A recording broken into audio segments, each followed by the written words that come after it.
For today's e-learning lesson, we'll be covering inferences through a short informational text reading. What is an inference? Inference can be defined as the process of drawing of a conclusion based on the available evidence plus previous knowledge and experience.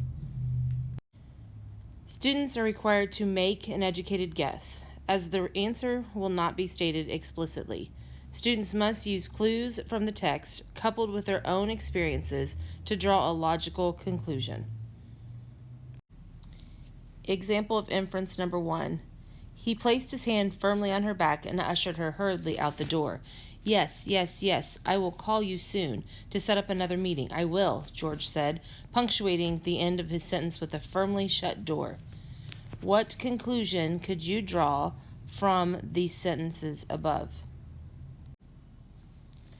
For this example, conclusions can be drawn by him hurriedly ushering her to the door, by the statement he's going to set up another meeting, and by firmly shutting the door.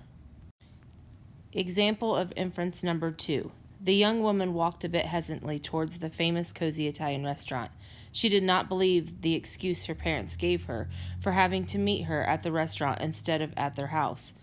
To make matters worse, she was a bit grumpy because she was still catching up on sleep that she lost during exam time. She noticed some cars that looked familiar in the parking lot.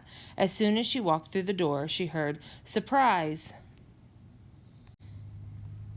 Based on this example, you can draw a conclusion that there's a surprise party based on not coming to the house, noticing cars that look familiar in the parking lot, and then walking through the door and hearing "surprise."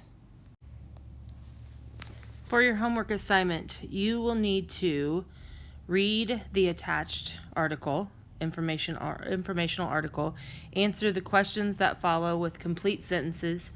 Please make sure that you restate the question in your response and that you're using textual evidence.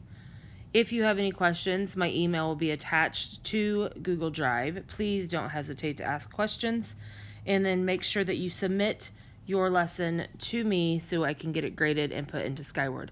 Hope you're enjoying your day, and again, if you have any questions, please contact me.